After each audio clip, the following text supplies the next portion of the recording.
My name is Herb and I'm an alcoholic. Welcome to our Big Book Zoom 12-step workshop. Please join me in prayer for intervention. Intervention so that we have the gift of an open mind and open heart, even more than we intend. That's my experience. God, please set aside everything that I think I know about myself, my brokenness, the 12 steps in you for an open mind and a new experience of myself, my brokenness, the 12 steps, and especially you.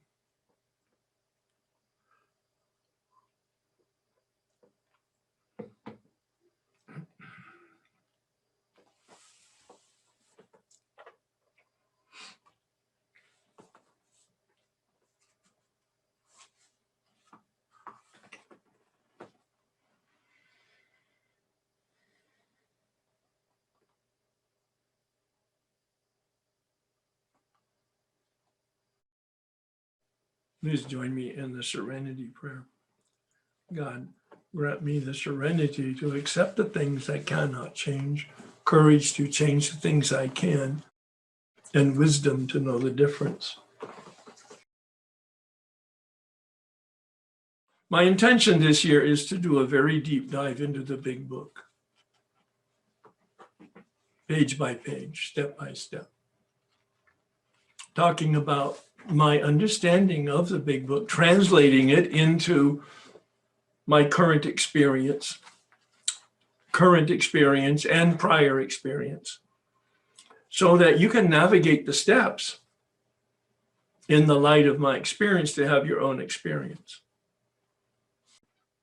We haven't begun the steps yet.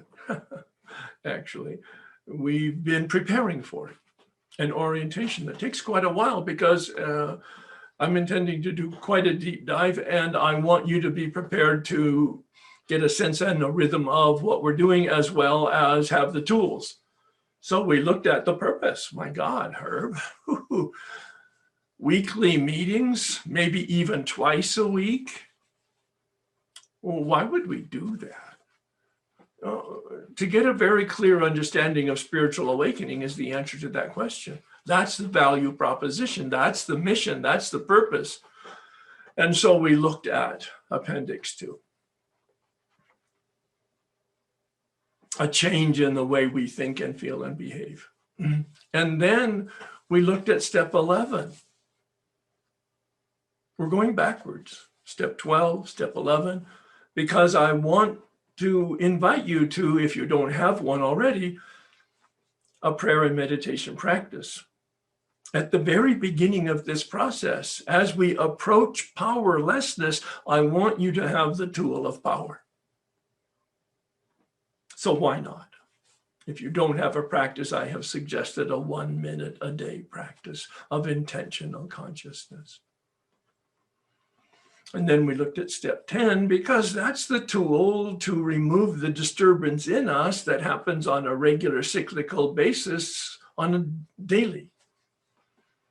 And to the extent we have clouds in us that block us from the sunlight of the Spirit in us. Again, another tool of power. So our vision is a spiritual awakening. That's our purpose. That's why we're committing any time at all, let alone some people much more assertive commitment. I'm not judging it. I'm just explaining it.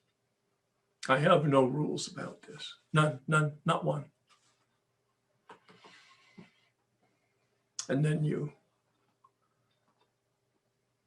practice meditation, and you practice inventory in steps of 10, 11, and 12, and 10.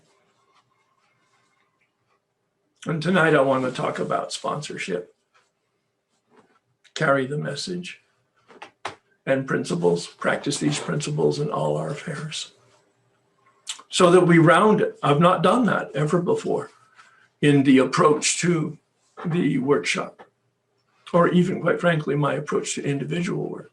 But I wanted to give a more complete picture of step 12. And review a little bit. I've encouraged everybody to have a sponsor, and I've used the word step guide. And I want to make that distinction so that maybe next Monday we can have a robust discussion about that and the other things that I'll talk about today. And practice these principles in all our affairs. There's no list in the big book or the 12 and 12. I have a list, and we'll talk about that. It's built on the lists other people have built as I've reflected on them, trying to understand theirs and then mine, and looking at the big book and the 12 and 12, and then discerning what my own experience is, and standing on the shoulders of the pioneers that came before me and creating my own list based on probably a manipulation of theirs. Yesterday, we had a robust discussion about the Roman numerals, the prefaces to the first edition and the forwards to the first edition, second and third and fourth edition. So I'm going to bring up the PowerPoint, I think, yeah, and see what we can do with that as I then now continue with what we're going to talk about today. Yeah, there we go. We did that. And so I think you're familiar with this. It's one of my favorite cartoons, which I read in the New Yorker magazine probably 40 years ago. And just remembered it because it was so cool. In the journey that we're on, Bill talks about the bondage of self. Now, the whole book was written and the fellowship created because of addiction, of course. I want to have you ask yourself the questions that we've been looking at, you've been looking at from the Way of Life document. Where is my life not working? How effective are my efforts? Those are two key questions. I asked you, in fact, to note what is the source of your suffering. I didn't ask you what your suffering was, although that's important. But it's more important to know the source. This is a process of diagnosis so that you can get to the root cause. Perhaps you haven't been effective because it's not been properly identified. The real question is, in one of the sets of questions that I've asked you to ask yourself, is do you really want to change? And what change would you like? It's good to have clarity. If I have a broken bone, I need to know where it's broken, how bad it is. I need to go to the proper orthopedic person who can, in fact,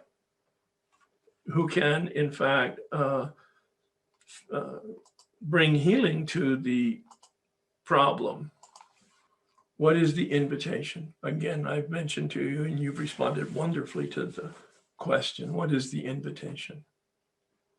Today, what is the invitation for me in terms of action? And in the bigger question, what's the purpose of my life? What's my destiny? What's my competency? What's the meaning and the purpose and the value?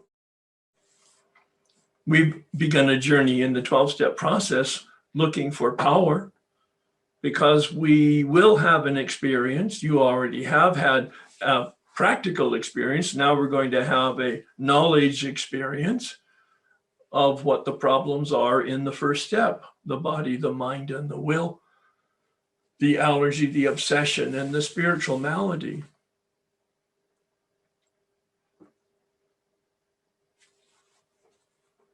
And then we're going to look for power. I rarely use the term God anymore. I like the term, I have no problem with it, but lots of people do. And it's just not a necessary term. Power is the issue, because lack of power is my problem. So I need power. And how do I find power? Well, by identifying in myself the clouds in me to the light that is in me. That's the assumption underneath the big book 12-step process, that there is a power and that power is deep inside me. Well, then what's the problem? Why can't I connect to and have a relationship with that power? Because I have self-created obstacles to the light in terms of blocking my relationship with myself and then blocking my relationship with others. I've indicated that Bill has talked about our way of living. That was sort of the overarching word title that I gave to steps 10 to 12 because Bill does in the big book. We commenced this way of living, he says, in the beginning of step 10, after the conclusion of step 9, after the reading of the promises for doing the first 9 steps, that deflation of ego and the turning that we committed to in the 3rd step has been accomplished by the end of the 9th step, a turning from self-centeredness to a relationship with power, a turning from self-centeredness to a relationship with other. On page 25, Bill uses the terminology of a rocket ship, rocketed into the 4th dimension. Well, what's the 4th dimension? Okay, it's pretty straightforward in 1939. He wasn't familiar at that time with Einstein, who had indicated that the 4th dimension was time. Bill was not aware of that. When Bill used the term 4th dimension, he was talking about looking at the first 3 dimensions, width, height, and depth. When you go to a movie that has been particularly technically arranged that you need glasses to watch it, on the side of the glasses, it says 3D because it's a 3D movie. What's the D stand for? Dimension. What's the 3 stand for? Height, width, and depth. You wear the glasses so that you can, in fact, interpret what the technicians have created, which is a in-depth perception from the flat screen. The material world, the 4th dimension, is the immaterial world, the world of the spirit, according to the Bill and the big book.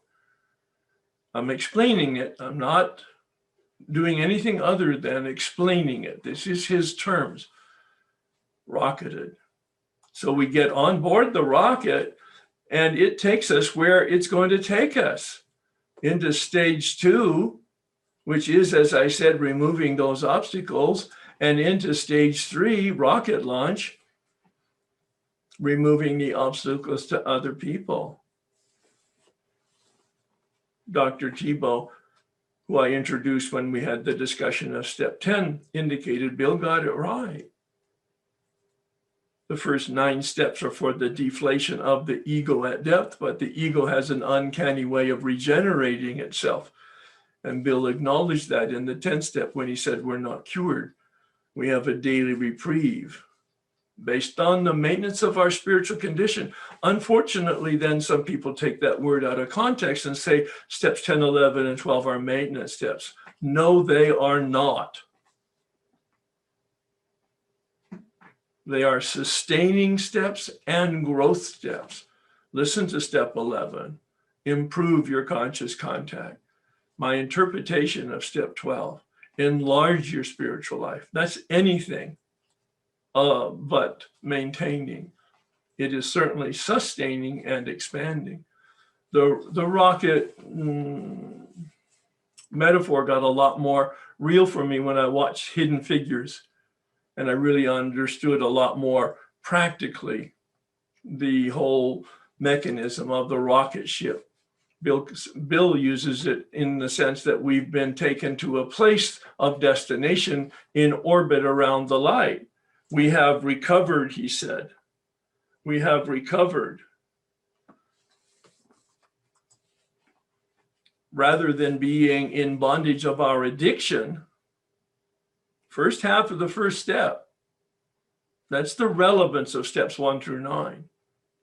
Dealing with addiction, a program of recovery. We have freedom. He guarantees that in step 10. placed in a position of neutrality. You see, there's no walls, there's no ceiling, there's no floor. I've come to realize that I am the one that has put myself in prison. I built a Hollywood storefront, that false self, as a survival mechanism, and I did it cinder block by cinder block from the time of early childhood all the way through to middle age. I was 48 years old when I'm doing this work, and I'm 4 years sober.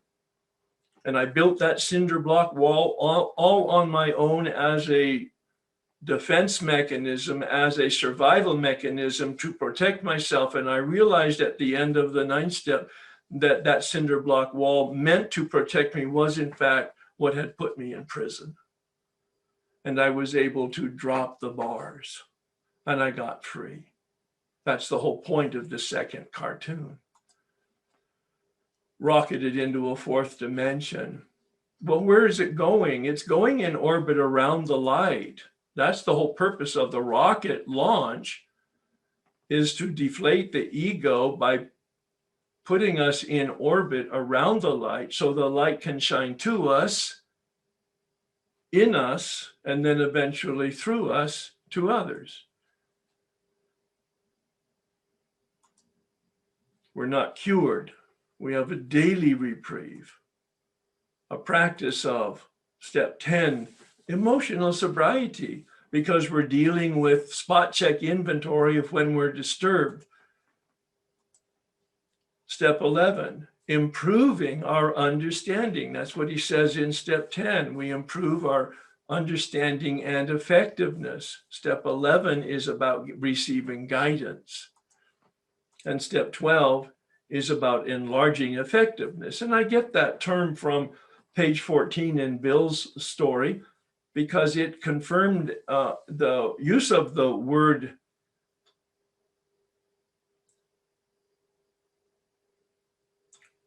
perfect and enlarge our spiritual life from Jim's story. We'll see that when we do some work on the obsession, the second part of the first half of the first step. The first half of the first step is about the allergy. When we'll look at doctor's opinion, that's going to be the assignment for next week. After we finish with the doctor's opinion, we'll be looking at obsession, the problem of the mind. And in that review, we'll see Jim's story on pages 35 to 37. A critical story for understanding many aspects of the Big Book and the step process. Because this guy got drunk after being in an insane asylum 6 different times and working with perhaps Bill and Bob 6 different times on the Oxford Group steps. And he relapsed a 6th time and he went back to the asylum. And Bill and Bob sat with him, a lesson of its own. They did not give up on him. They went to the asylum and visited him there the 6th time he was there. They didn't give up on him. He wanted to do the work. He did the work. He wanted to have sobriety. He did have some sobriety, but in the book it says he failed to enlarge his spiritual life. At first, you would think that that might be prayer, meditation, or he didn't go to church, because back in the day that they thought those were connected. But then when I got more familiar with the Big Book, even in Bill's story, he uses the term perfect and enlarge your spiritual life. He does on page 14 at the very bottom. You might want to check that out sometime. We will when we do some more work in the first step. But this was his explanation for this guy's relapse. He failed to enlarge his spiritual life through work and self-sacrifice for others. And that's why I use the word enlarge with regard to step 12. We improve our conscious contact in step 11. We ensure our conscious contact in step 10. but we enlarge our conscious contact in step 12. More about that in a minute. You see, we're in orbit around the light. I don't know whether you saw that or not. If I can, I'm going to try to do that again. My person who creates my slides is an artist, and she's also 40 years sober in the program and has attended my workshop several years in a row. So she knows my work, and every once in a while she creates a slide for me with my instruction and then surprises me, because the first time I put that up was all about steps 10, 11, and 12. And then she did this.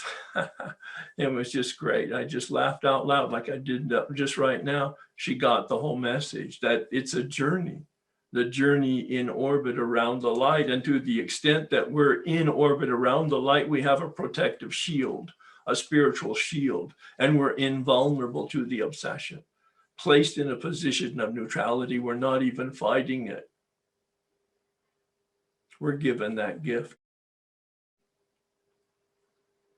But we do steps 10, 11, and 12 in order to ensure the invulnerability of the spiritual shield, because in fact, if it's defective, the shadows emerge because of resentment and fear and dishonesty and our self-centeredness. Then in fact, the bedevilments return. A term from the big book on page 52, when we look at unmanageability, the spiritual malady, we're not cured of that. We're recovered, as I've mentioned before in unpacking the title page of the big book. We're recovered. We're not using, therefore the allergy is irrelevant, and we're not inclined to use. We're not thinking about it. We're not vulnerable to it. We've been protected in our mind from the obsession. That's my interpretation of what recovered means. And then not cured means that my will is still defective as a human being, not as an addict. As a human being, my will is defective. My will always choose me. That's the way I'm hardwired. That's the way each of us is hardwired. And we need intervention. Bill suggests spiritual intervention. We'll talk more about that when we get to step 2. I heard a question concerning multiple highlighters and colors, and I had suggested 3, by the way, 3 different colors. I haven't referred to it since because there's no need to use the 3 until we get to step 2.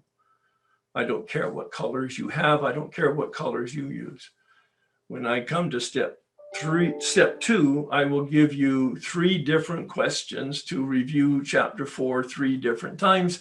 And I will suggest that you use 3 different colors, one for the review of the chapter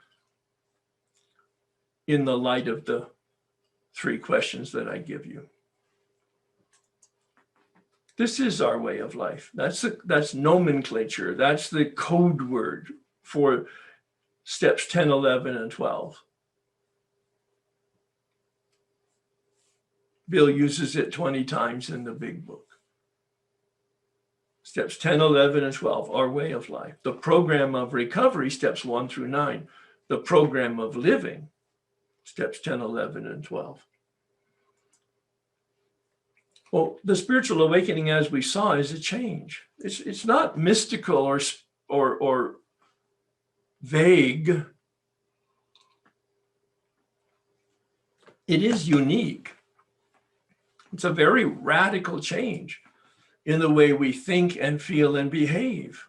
Now, the most unique part about it is it's not self-development.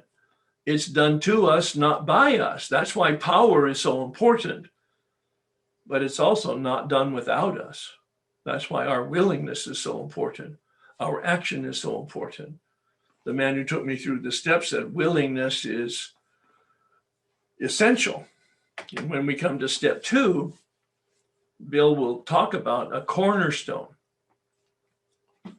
placed on a foundation of a spiritual arch through which we walk to a new freedom.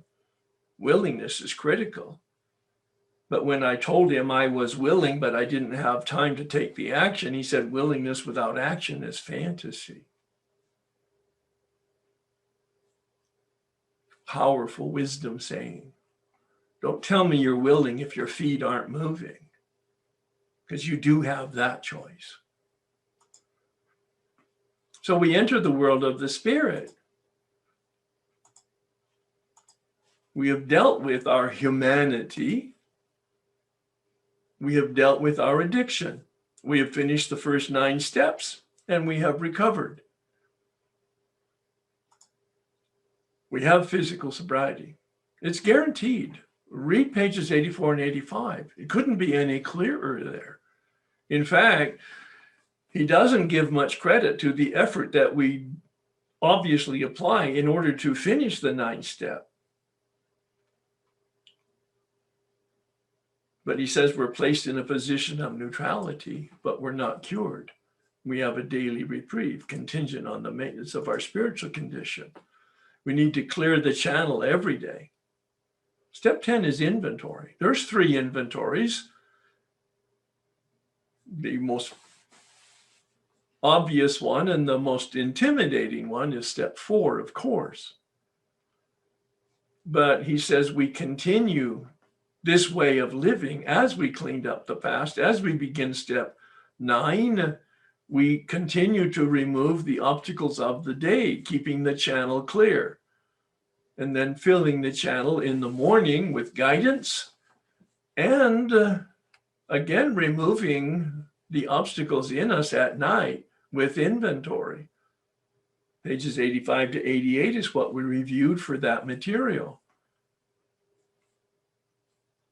In the Way of Life document, I believe it's pages 44 to 51, we'll summarize a step 11 meditation script that will give you exact a description of what to do and how to do it, and the prayers and the questions to ask that are a literal translation of the big book, adding in my knowledge and my experience to make it easy for people who don't have a prayer meditation practice.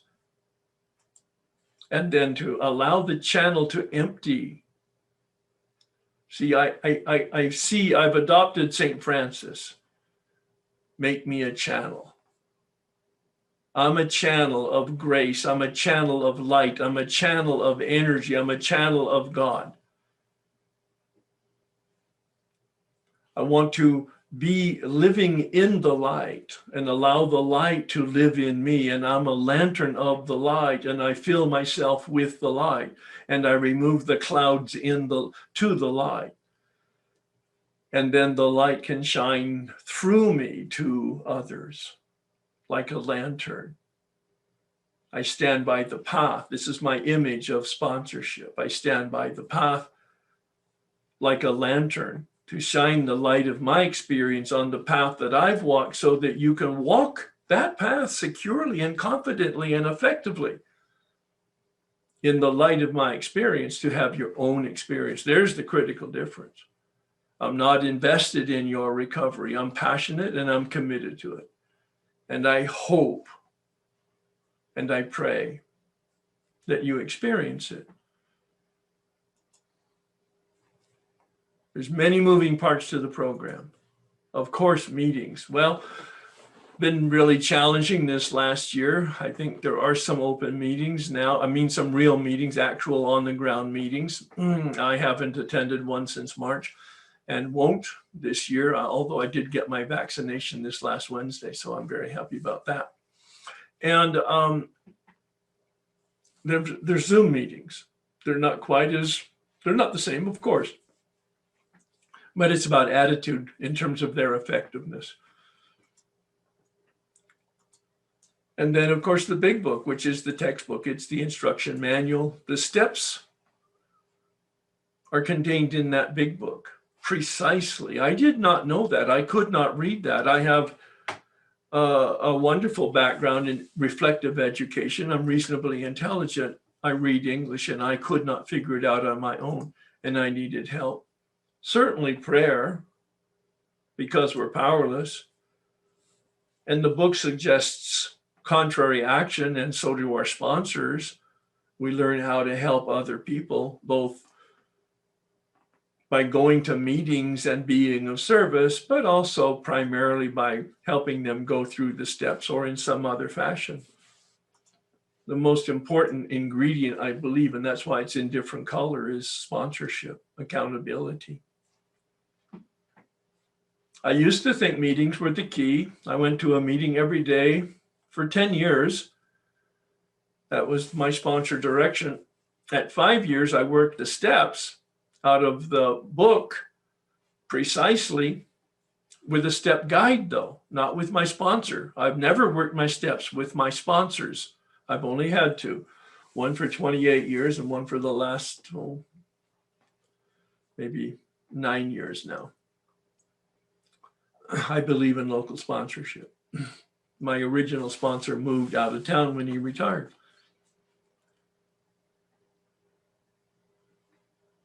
But my sponsors did not know and do not know the book and the steps as well as I do. They're just accountability partners. They're sounding boards.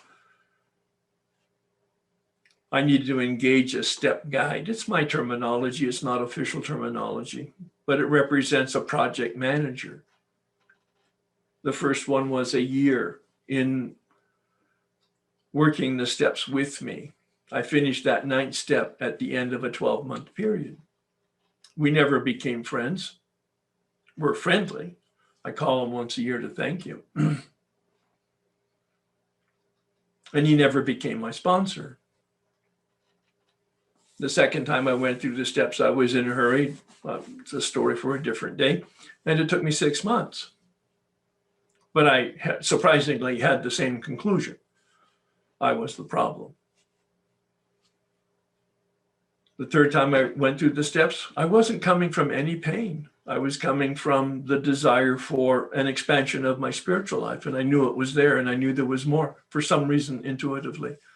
And it was a 2-year contemplative journey as I went through the steps with a man who was gifted in unpacking the big book in a very unique way. And I'll be sharing the amalgam of all of those instructions from those 3 different people.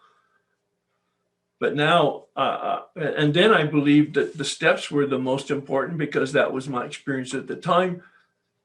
But after a lot more experience, I can see that sponsorship, an effective relationship with an experienced person, here are the components of that. An effective relationship with an experienced person. Effective, meaning you talk to them and you take direction and you trust them. There are no secrets. Transparent relationship. If you're not able to have that, find somebody who you're able to have that with. I'm not suggesting that you change sponsors. I'm just suggesting that you challenge yourself as to what your expectations are. Your life is on the line, what their expectations are, what their competency is. My sponsor, both of them, have uncommon common sense. But I had to go outside that relationship to find a book mechanic, a step mechanic, somebody who really understood and could unpack the big book in a different way, in a special way. I was guided in my meditation to find those people. Now, I walked in a community where working the steps out of the big book was at high value, and therefore there were people, even if they weren't in my meetings, that were being talked about as people of wisdom and people of experience and people of competence.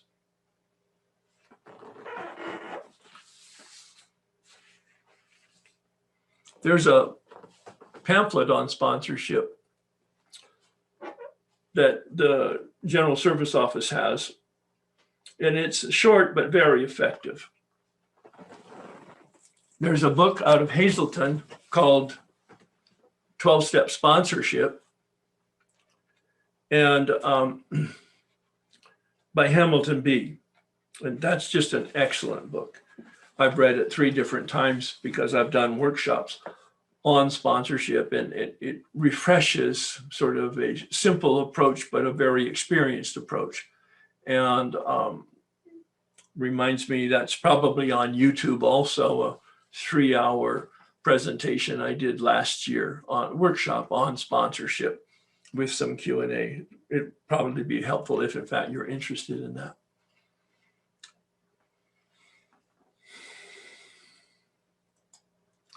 The big book doesn't have the word sponsor in it. Very interesting.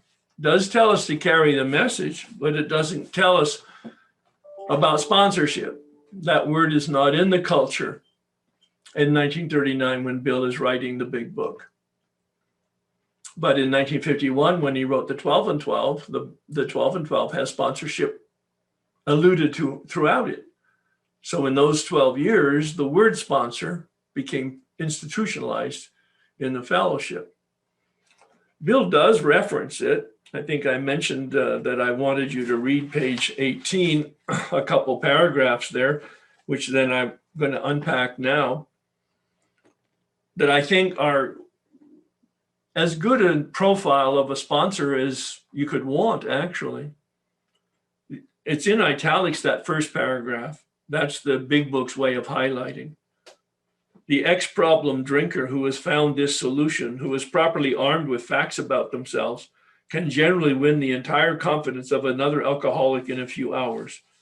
Until such an understanding is reached, little or nothing can be accomplished. Now, the first sponsor I had, of course, we did do some work in the big book, and it was in my first year of recovery. And he said, Herb, my interpretation of that is, unless you've done a fourth and fifth step, you're not properly armed with facts about yourself. So you're really not equipped to sponsor anybody.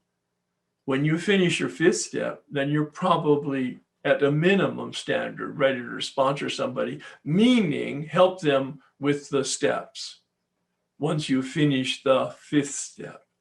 Now, there's no rules about that, of course, and it's a good thing that early recovery didn't have any rules with regard to sponsorship. As you know, Evie Thatcher sponsored Bill into the Oxford group.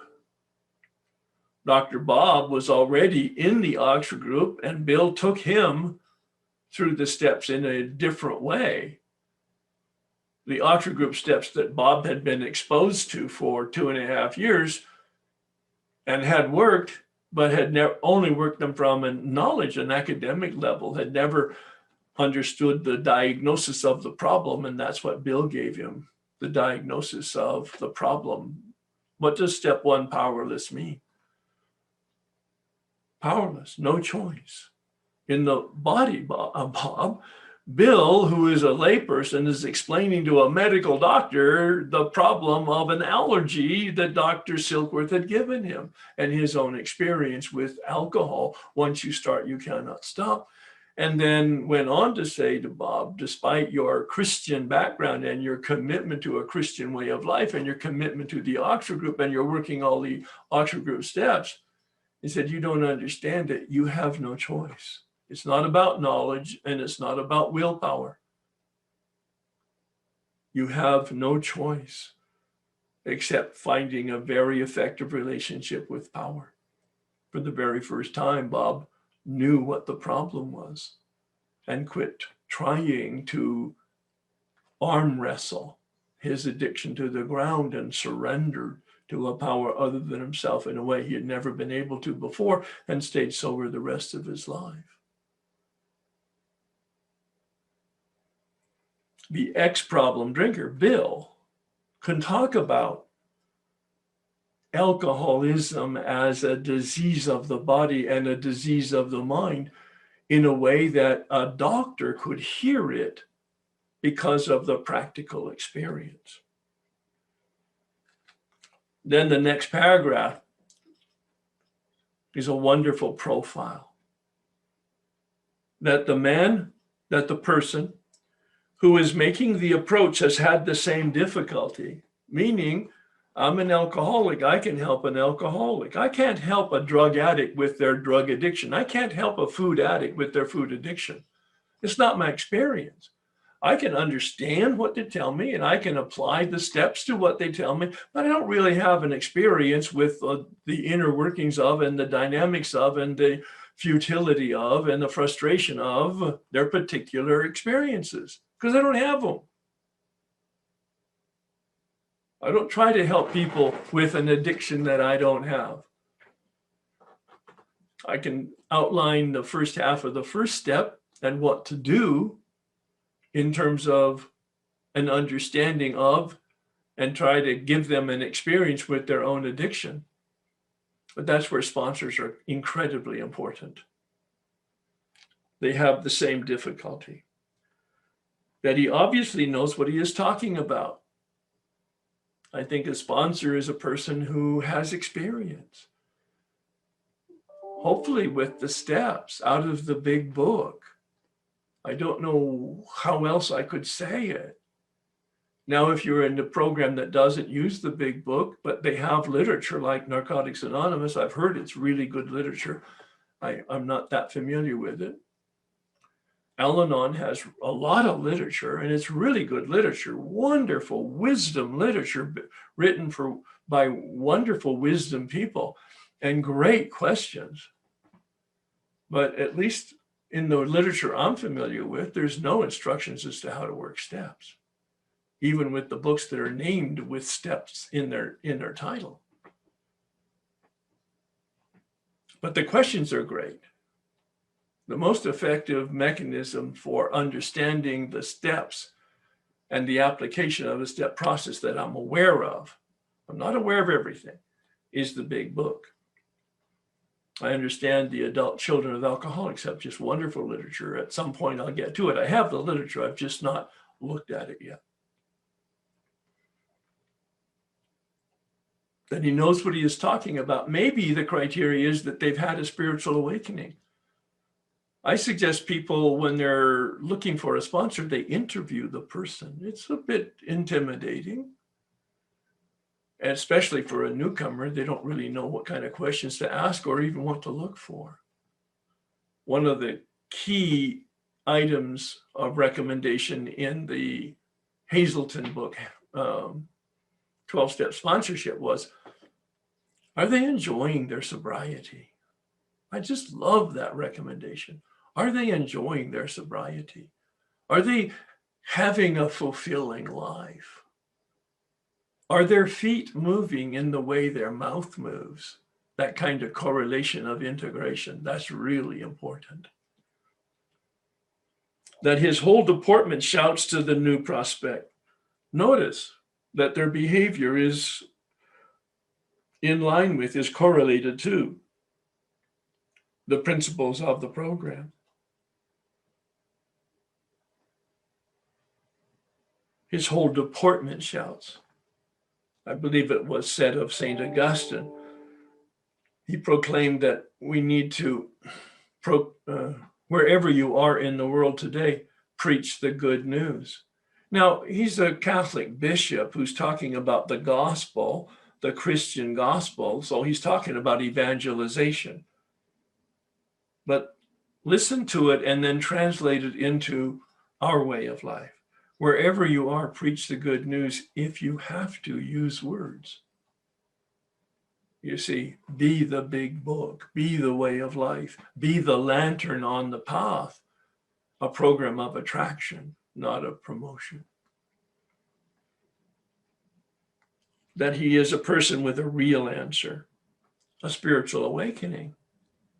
It's not very helpful to say, don't drink no matter what, because an alcoholic will drink no matter what. Now, I do understand the intention behind that.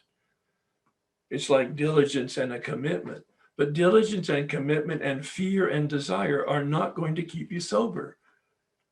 AA meetings and sponsorship and prayer and working the steps is not going to keep you sober. Meditation and working with others is not going to keep you sober. It almost sounds like heresy, Herb. Let's get real. Sobriety comes from a relationship with power. Now, you do all the other things to have that relationship with power. But I can't do it. I can't work the steps and deal effectively with my addiction. I can work the steps to have an effective relationship with power. And then I will have been given the gift of neutrality with regard to my addiction. And on a daily basis, I will be given the gift of navigating life with a sense of order. The dimmer switch will go up a notch at a time, and I will be in alignment with reality as I understand alignment today. Tomorrow I'll have a different and better understanding, but for today, I will make mistakes, and I will get disturbed because I make mistakes, and then I'll use the 10th step to straighten out the mistakes and to be back in alignment with the light. I heard the other day, well, it's probably 3-4 weeks ago now, life is a practice. I've used inventory as a practice, step 10. I've used meditation and prayer as a practice. I've used principles as a practice. I've never used the term practice life, and I just love that. God, it was such a relief to, yes, once again, I'm just practicing and I'm learning from my mistakes. That's what gives us wisdom. We learn more quickly, we make less mistakes, we correct them more effectively, but we never transcend our humanity. As we heard when I unpacked step 10, Bill said, when they crop up, not if. Resentment and fear and dishonesty and selfishness, that's our human nature. And I will always be a human being. More so now than ever before. I've been restored to sanity in terms of my addiction, but I've been given the gift of emotional maturity because I'm more regularly in alignment with reality rather than resisting and crossing, going against reality. I'm in the flow. That's my terminology for the last couple of years in terms of the concept that I have of steps 2 and 3. Step 2, flow with a capital F, is the reality of power. And step 3, flow with a capital F, is the evolution of life and reality as it happens on a day by day, hour by hour, second by second. And I'm in that flow because I'm conscious. And I make a decision to stay as conscious as possible and to stay in alignment so that when I'm out of alignment, my consciousness tells me so, and I can get back in alignment rather quickly. That he has no attitude of holier than thou. Nothing whatever except the sincere desire to be helpful. Lines like that from the big book allowed me to get rid of the word service and replace it with the word help. That there are no fees to pay, no axes to grind, no people to please. Listen up, sponsors. No lectures to be endured. Share our experience and try to be helpful. Don't be invested in the results. Don't be invested in their happiness. Don't be invested in their relapse. Don't take it personally. These are the conditions we have found most effective. After such an approach, many take up their beds and walk again. I mean, it's a clear allusion to the miracles of the New Testament gospel, Jesus' miracles of healing and the restoration of life. He's referring to that as a poetic way of saying that's what this is all about. The healing of our disease and addiction and the restoration to a life. I mean, in step 3, he says, so toward the end of step 3 on page 63, we are reborn, the final promise. very religious terms. In those days, it might still be in these days, but it's a term that tells us we're given a new life. And this is the beginning, step 3, he said. This is the beginning because we make a commitment to action. We don't take any action in step 3. Oh, we pray. And in fact, we pray with somebody. That's in the big book, page 63. The prayer is public witness to our commitment to finish the steps. Willing to go to any length. That was one of the things we unpacked as an answer to that question that you had right from the beginning of the workshop. Are you willing to go to any length? And what does that mean? On page 58, Bill said, if you're willing to go to any length, I'll paraphrase it. It means you'll finish the steps. Well, maybe I shouldn't paraphrase. Maybe I'll just read it verbatim. If you have decided you want what we have, what do we have? Oh, a spiritual awakening. If you decided you want what we have and are willing to go to any length to get it, then you are ready to take certain steps. That's the warm-up, the preview to the 3rd step on page 58. This is the message that Bill talks about to carry. In fact, it's so relevant today because of the pandemic. The word disease has a whole new meaning to us. On page 89, chapter 7 begins entitled Working with Others. Bill gives us a blueprint of sponsorship. It's not what he calls it. It's what I call it. I reviewed this chapter and highlighted what stood out to me. And with sponsor instruction and step guide instruction, I went back and I used a pen to number the instructions there as to how to help a newcomer. Well, meet them first. I hear people talk about give them your numbers, which is what I did originally. And I'll ask you a trick question. How many people called you? Maybe 1 out of 100. What newcomer is going to call somebody they don't know, and for what reason they don't even know?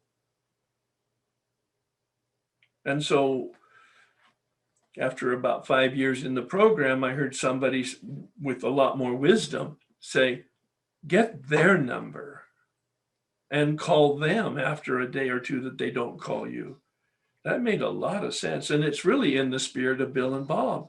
They went to the hospitals, they went to the jails, they went to the institutions, they went to the missions, they went wherever problems were with alcohol to see if they could bring help to the people who were suffering. Not everybody wants help. They don't want to suffer, but they don't want to quit doing what they're doing. They just want to learn how to manage it. That's the first question I asked. Do you want to quit? Many people just go blank and they look at me as if I'm asking a strange question, because I am for them. And if they don't want to quit, I say, okay, well then good luck with your journey. I don't try to go farther than that. Practical experience shows that nothing will so much ensure immunity from drinking as intensive work with other alcoholics. Wow. Unpack that. First line on page 89 at the beginning of chapter 7. I have up on the PowerPoint immunization. He used that word. Practical experience shows that nothing will sure much ensure immunity, inoculation from drinking as intensive work with other alcoholics. A style, a literary style that Bill has, not just to put out a word or a message or a statement, but to give it on steroids.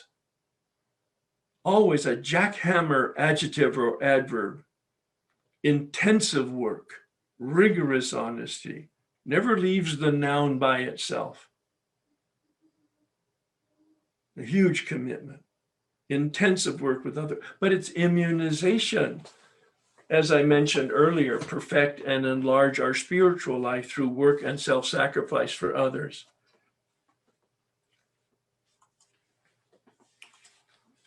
Then he says, practice these principles in all our affairs. Well, chapter 8 is about principles in relationships. To the wives, it's called back in 1939. It would be called something different today. Read it looking for the principles. Bill never gives us a list of principles, but he has 4 chapters on it, actually 5 if you count chapter 7.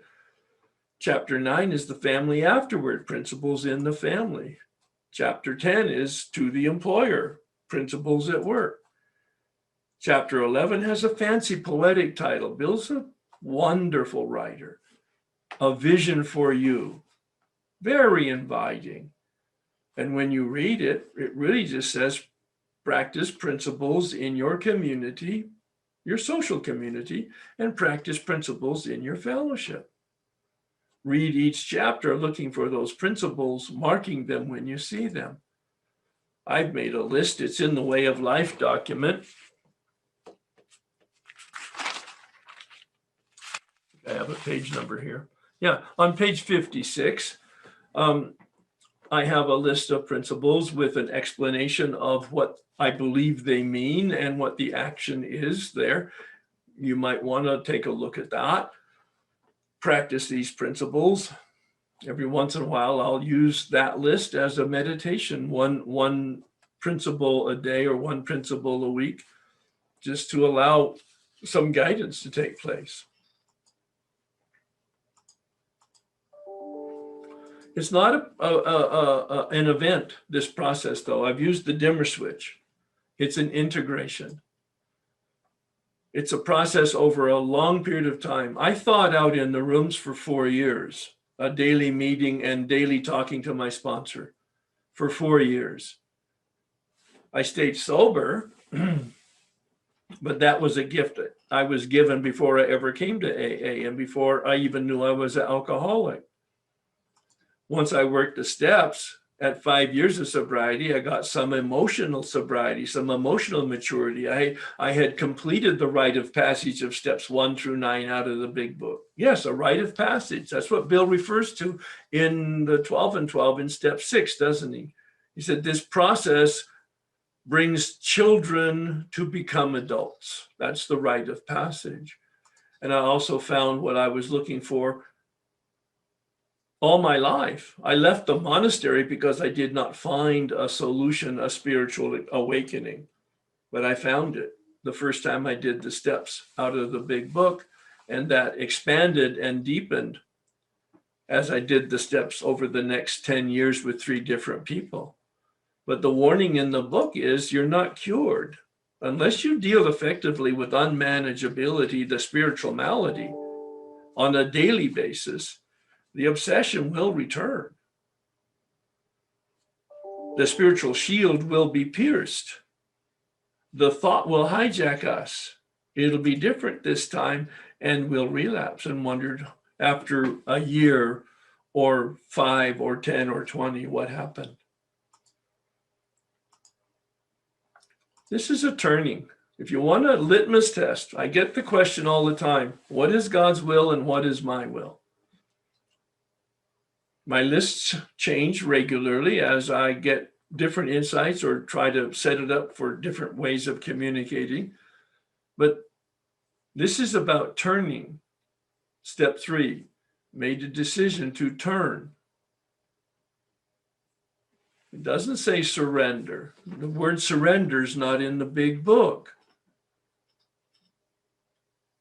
Step 3 is a ferocious act of my will, a ferocious act of my will. With all the willpower I can muster, I am going to take the actions of steps 4 through 9. Huge commitment and a huge effort, but such abundance of promises way beyond what I could ever have done and did in self-help. My addiction had been already removed, but I have witnessed 100% success in people whose addiction are put into neutrality at the end of the 9th step. Sometimes before that, but always 100%. No failures of people who finished the 9 steps out of the big book.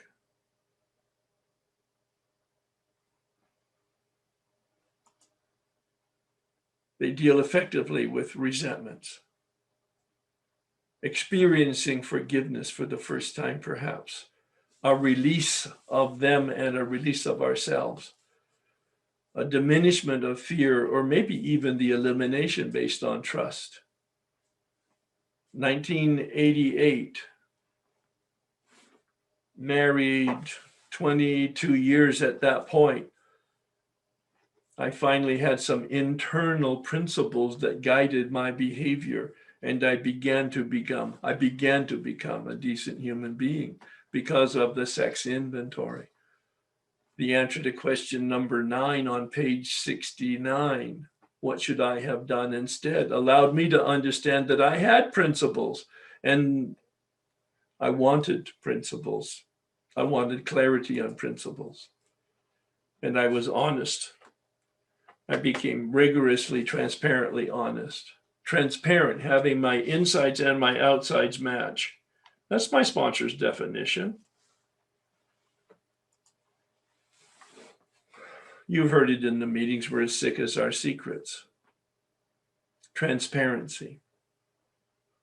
Not holding any secrets. No shadows, no clouds in us that will block the sunlight of the Spirit. Guilt and shame are not in the big book, but I think we would be remiss with not looking at them, and we will at the end of step 4. I have some guidance there so that we can continue our journey toward freedom, unhealthy self-esteem, and a turning to healthy self-worth by the end of the process, seeing our core of goodness, to quote one of my teachers. The difference between the disease and the spiritual awakening is the difference between willfulness and willingness. Gerald May has several books. He's a spiritual director. One of them uses this contrast, which I have adopted. I believe it's Grace and Addiction is the name of his book.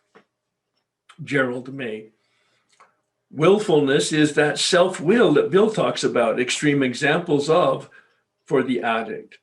Willingness is the cornerstone, he says in step 2 on page 47, the cornerstone, the willingness to believe and the willingness to take action. Both of them are using my will. Willfulness uses my will. That self-centeredness. My will, I'm the center of the universe, not just the center of my world, I'm the center of the world. Well, that's the definition of narcissism. That's a character defect. That's a personality disorder. And it is the nature of the spiritual malady, Bill says on page 62. But I do have free will, he says on page 53, when he brings us to the very bottom line in step 2. God is or God isn't. What is your choice? I saw in addiction, I don't have any willpower. When I start, I cannot stop. When I stop, I cannot stay stopped, the first half of the first step. I also saw that my willpower is totally ineffective in dealing with my reality, dealing with my life, attempting to manage my life. That my life is unmanageable and that I'm powerless to manage my life on my own power. But there is a place in me where my will is 100% free, not in my addiction and not in my malady, but in my ability to choose God or no God. My will is free there. And God is in quotes there. As I understand it, the silver bullet of Alcoholics Anonymous. We have no dogma, we have no theology, we have nothing that you need to believe. We have a few actions we suggest you do, and a few attitudes that we suggest you adopt. Actions and attitude and actions. calling on my free will in the true nature of my free will.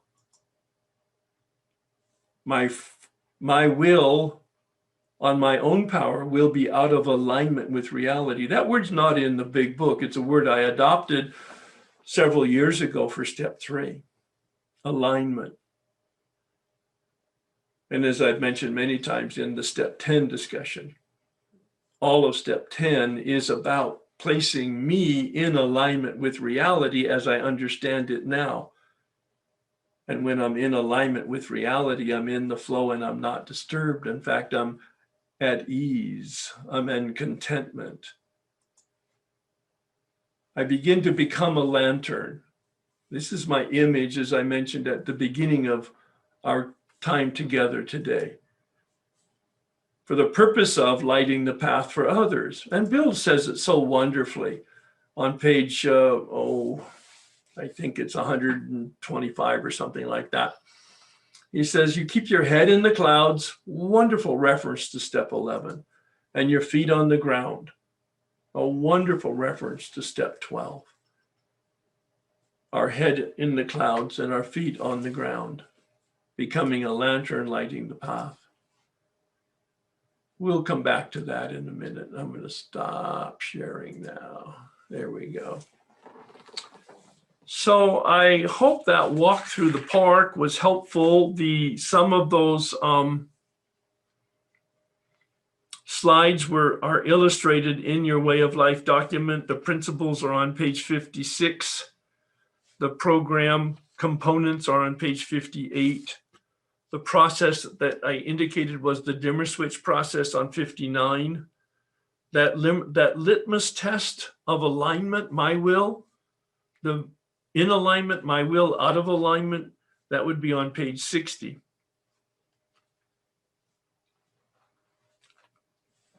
In the back of the Way of Life document is a list of the recordings that will perhaps be a supplement to you. They were recorded in 2010 or 2012, something like that. And they were edited. That was my first recording of a step workshop. And it was an in-depth dive in the big book. It probably took about 18 months. And so you might find that a nice option, a supplement to the work here. But you don't need to. It's totally optional. For next week, I want you to take a look at assignment 3. We're going to begin the step work. We're going to begin step 1. Oh my goodness, about time, Herb. 6 weeks in, right?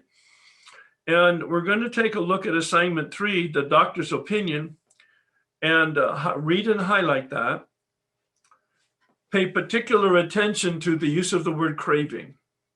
Look it up in a dictionary, and that'll help you get started. But Dr. Silkworth does not use the dictionary definition of craving. He creates his own. And so pay particular, there's a couple areas that he gets very clear in what he means by craving. It is not emotional. It is not a feeling. It is not a thought. It's a biological reality. He doesn't say it that way, but I'm going to unpack it. And so using that kind of terminology when we get there. Also read Bill's story, pages 1 through 8, just the first half of Bill's story. So those are items 1 and 2 in assignment 3. Assignment 3, items 1 and 2. We will look at the second half of Bill's story when we start step 2, but I don't want you to have any hope. So I want you to bottom out like Bill does on page 8. And then the following week, we'll look at the balance of the assignment. I'll give you that then. Obviously, the point of the reading is for you to identify with your own addiction. You may not be in an addiction. You may not be engaged in any substance or process addiction. But you're here because you probably were. And if you're not, then if you're not in a 12-step program because you don't have an addiction, or you're in a 12-step program and you don't know what your addiction is, great. Just reflect on Dr. Silkworth's opinion and try to identify in yourself if there's anything similar. And essentially what he's saying is, when I start, I cannot stop. When I start, I have a bowl of ice cream and then I eat 3 gallons. I have a glass of whiskey and then I drink a quart. When I start, I cannot stop. That's the only issue here. It's the one of 2 components that makes us an addict. There's only 2. I'll talk more about it next week. When I start, I cannot stop. I mean, there's a commercial, there was anyway, on potato chips. You can't just have one, right? I mean, that's what they're referring to. Of course, that's why they put salted peanuts in a bar. It makes you thirsty, all right? These are just biological realities. All right, and I'll meet you again on Tuesday for the beginning of the unpacking of step 1. Please join me in the Serenity Prayer. God, grant me the serenity to accept the things I cannot change, courage to change the things I can, and wisdom to know the difference. Thanks, everybody.